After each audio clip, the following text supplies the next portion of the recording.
Jar Oil. The company have filling stations across the country, and our rates are relatively cheaper than anyone else across the country. Jar Oil is the biggest producer and distributor of cement in the country with the most competitive prices in the market.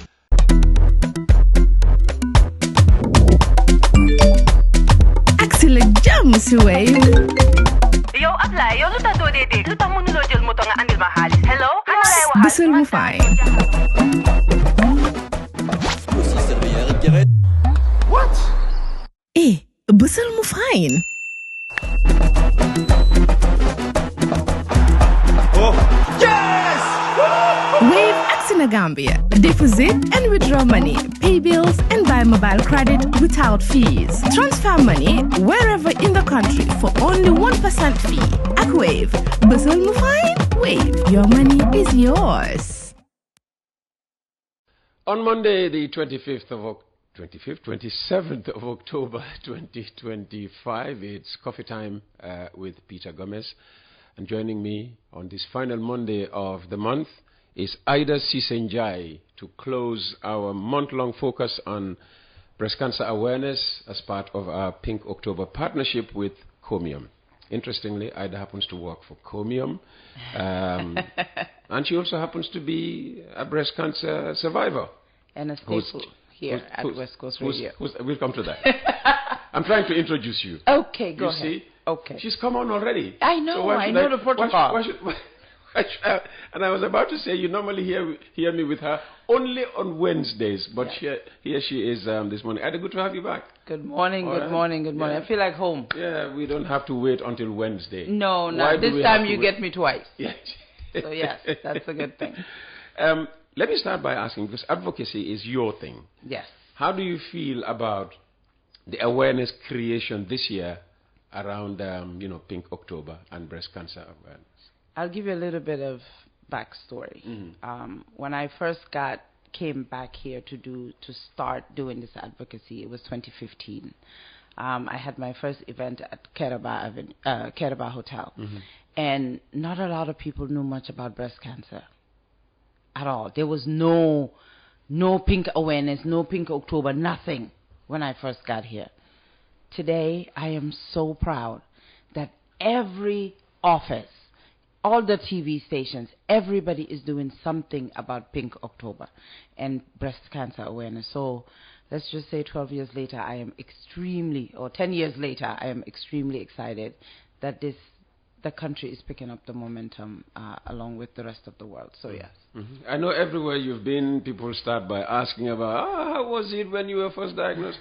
I will only focus on your advocacy. What inspired you to become an advocate after your recovery? You know, when I had Why my did diagnosis, they not give you your Pink October? I know. I don't know what happened. I'm going to fight it today. We're going to have a problem later when I get out. But no, so... What inspired you to become an advocate? What inspired me was my diagnosis was in the U.S. And when you've been diagnosed with any form of disease, your mortality comes to play. And you start thinking about things that... you start thinking about everything. And so I thought, if this happened to me while I was in the Gambia, I know I wouldn't survive. Because how aggressive the cancer was, I would not have survived. So talking to my husband, I said, I would like to do something about this in Gambia that I know people do. Because during the diagnosis, when they were doing the test, they asked me this question about family history. And so I said, no, nobody in my family has cancer. And she was like, well, it's definitely in your family because the BRCA test did it. So I went home and I asked my mom. My mom said, no, there's not in her side of the family. I asked my dad. He said, no. I said, that cannot be. I said, I know these tests are, faulty sometimes, but that cannot be. So I started asking my cousins and started asking. And then one of my cousins was like, Sun Bajen had, which is a funny story. She said, domam daf ko gihon, and so when bobu moko rey. I was like, that's not correct. That's actually breast cancer. And then I had another cousin who also does the same thing that happens. I'm like, well, that's the link. And so when I even told my dad, he was like, when la ñu waxoon ne dañ ko giix de, that's not it. So then it started coming that, you know, full circle, that in the Gambia people really don't know what the disease is, and you know, it's not as popular, people don't talk about it. So that is what led to my advocacy. And right after my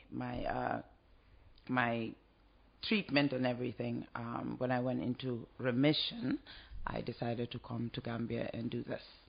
And how do you use your story to raise awareness in communities where breast cancer is misunderstood or stigmatized, and how effective do you think that has been? So when my first question when I go talk to people, I ask them, do you know anybody who survived cancer? And they say no. Before I even tell them who I am, they say no. I say, well, I survived it. And they go, ngane? So you see a light bulb light up. So they wouldn't have known anybody who survived cancer, but they would know what cancer is. Yes. Okay. And then, but when I talk to communities, I have to bring it down to a level, because when you just say cancer, it's so big and so scary, I must say, that people don't really just associate it with Dana. The person died. So when you bring it down, and then the same story with the when, I always ask that question, and they go, wow, I know this person, that this happened to Dana, and then you bring it back and say that was what cancer was. It wasn't the baby or something like that. Until this day, when I even say it, people are like, oh, wanga dega, I'm on a dome day san when bit of kosonal bemde. So you need to bring it down to where people understand it. However, talking to people more, I've had instances where people say, so febare ben kudunda dankwara noba, which I think is so wrong, because most people, when you're sick, you need support. You need somebody who has gone through it. You need to see a face that survived. And so for me, I don't think it is innately me to be quiet, but I'm urging other people, other survivors, to actually come out. This is the first year that I've had 2 survivors, both of them named Fatcham, who have come out and are doing this with me. And I cannot be more proud. I joke with them and say, I'm going to retire and let you guys take the baton and run, because they are doing such a wonderful job. I know one of them was here with you. Yes. They're doing such a wonderful job. Monday. Such a wonderful job with it, but it brings a more human face. Not just that mine's not human, but more people see more people, because I'm sure people are tired of my story, that people more now are seeing people. And the other Fatcham actually got diagnosed here in Gambia, did her treatment here, survived here. Fantastic. And is doing phenomenally well. So to me, these are the things that make me super proud. And what kind of response have you received from, you know, women who hear your story?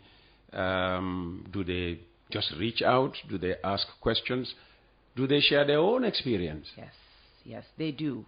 I cannot tell you how many times I get phone calls. My number's public, by the way. I get phone calls, whether it's through Facebook or through any of the social medias, and they say, my sister just got diagnosed. Can you please talk to her? She's losing hope. Or my mom just got diagnosed. And it breaks my heart when it's young people, really young.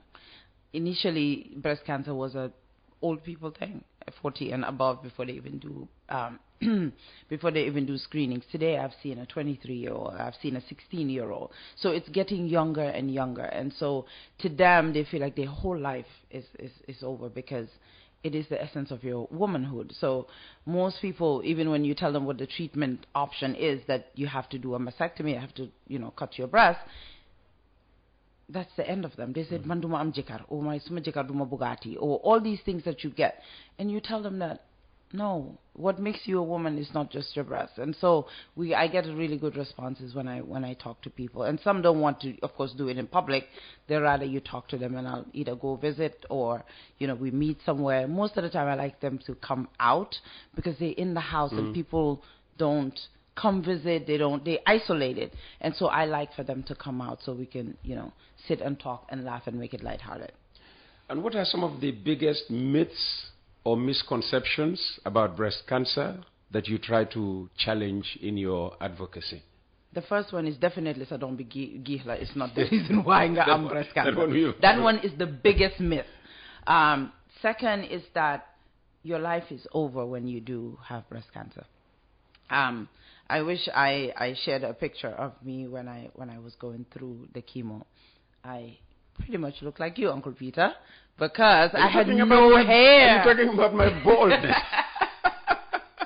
Yes, I had no hair, just like your head. I used to have hair too. I know you did. I know you did. No, I absolutely look like that. No eyebrows, no eyelashes. Your entire hair on your body falls off. And so I was actually as dark as you too. And so when I look back and I share those pictures, people say, I'm like, yes, absolutely. Because it's something temporary. If you do survive it, you'll get over it. All these things are going to come back. Today I have a head full of hair. So the biggest myth is that it does change who you are, yes, but it gives you strength that you can survive anything. Absolutely. And do you think breast cancer and breast cancer survivors are adequately represented in public health conversations in this country? Absolutely not. Absolutely not. What will it take to change that? You know, I'll challenge you. After October 31st, you would not hear anything about breast cancer until October 1st, 2020. I'll tell you who is expected on the program tomorrow, the Minister of Health. Oh, dear God. It's going to be an interesting show. Yeah. No, they're not represented at all. And I hate that they're making it such a hype in October, and after October, it just falls off. My foundation, when we first did our big event in 2019, literally we had all of the stakeholders in the government present at this event, including our First Lady, and we were told that there's a mammogram machine coming. There isn't one. I understand it takes a lot to do this, but in 10 years, since 2019, 6 years now? Yeah. In 6 years, I believe we could have made better difference than we are now. So again, I'm urging them to do this. We thankfully now have an oncologist, Dr. Njie, who I absolutely adore. She was on the program. He was. Yeah. I absolutely adore him. It's a he, not the lady. The he, Dr. Njie. Okay. I had Dr. No. The you one had I had Dr. was Jobate. Dr. Njie. No, the one I had was Njie. Dr. Njie. Okay. Sorry. So we have Dr. Njie, who I have sent so many patients to him, and he is amazing. And so I'm urging the government doctors to actually look into oncology, because it is not something that is slowing down anytime. It is so hard for you to be diagnosed with something and you have to travel outside of the country to go get treatment. In Senegal, yes, they are our neighbors, but it is not because your support system is not there. So it is hard for you to be in somebody else's country to even go through this treatment. Therefore, I am urging them to do what needs to be done to have the treatment here, because you can actually have your support system here. We need the mammogram. We also don't have radiotherapy. So if you do the mastectomy, when you do mastectomy to have your breast removed, you still need radiotherapy. So for that, to make sure that all the margins are clear, that you don't have it hiding anywhere else, you have to travel to Senegal to do this. And that's also not easy. And it's expensive.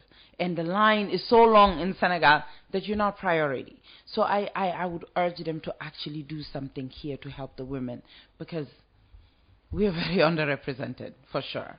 I like you for one thing. Wherever you go and you talk about, breast cancer and breast cancer awareness, you always mention your husband. Not by name, but you always reference, my husband. So, Uncle Peter. Yeah. There are, in our societies, you don't see men who support their wives. Which is why I was going to ask, what role do you believe men and families should play in supporting breast cancer awareness and early detection?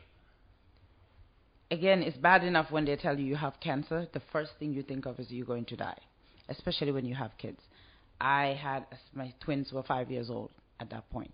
And so for me, my main reason to fight wasn't him. It was my kids. And he stepped in and became mom and dad. I did not have to do anything. He literally ran with the household and allowed me to heal, allowed me to get treatment. As stubborn as I am, I did not stop working. I had wonderful employers in the U.S., and they supported me so much that allowed me to go to work. And then even when I needed time off, they would give it. My chemotherapy was once every 2 weeks. And so I made sure that it fell on a Friday. And so I would take that Friday off and then recover by Monday, go get my shots, and then come back to work. And so because I felt like, because I would think about it. I am an overthinker. I would think about it, and it would not. So they allowed me to be at work. And most people would hide their hair or, musoru or something. That gave me debilitating headaches. So literally, I was walking around looking like Uncle Peter.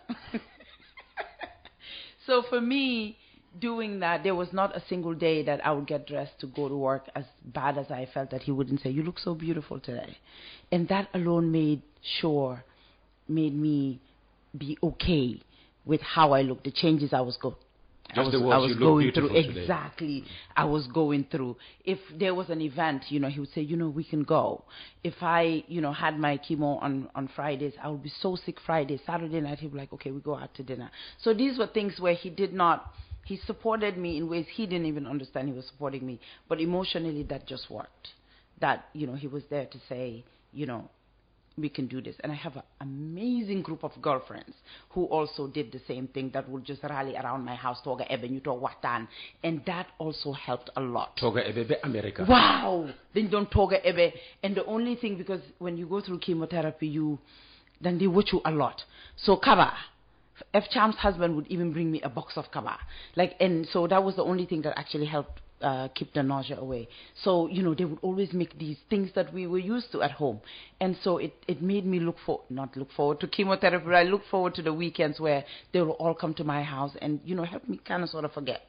So the support is what we really, really, really need. In Gambia, people run away from you. Even if you have nothing to say, just call the person and just check on them. That actually helps a lot. And, I have one of my really silly girlfriends. She couldn't come all the time. She lived in a different state. But she will find the dumbest news, and she'll call me. She goes, let me tell you what happened. And for that moment of us talking, I will completely forget about what I was going through because I would laugh so much. And she doesn't even know, but I truly appreciate her for that. So just anything to support you, to take you away from your daily trials and tribulations absolutely helps. But especially from men, I'm looking for, the male input into this support system. So when I tell you that I have an amazing group of girlfriends, it wasn't just the girlfriends, their husbands also. One of them actually paid for a maid service to come and clean my house. They will come with flowers. So when the wives will come in, the husbands will come too, because they figured what I'm going through, my husband's also going through. So they help support him also, which, when they come, they will hang out and do their thing. He also needed that because he was dealing with a sick wife at home and 2 kids. And so the men also do need to support. And, and so men, if you have a friend who his wife is also going through something, you also have the role to support that person. Because situation somewhere also helps, because he's dealing with a lot at home. Absolutely. And what's the one devastating thing which your husband could have done to you, didn't do, thankfully, while you were, going through your treatment? He could have done that, because men do that. So la takalon seat nak. Well,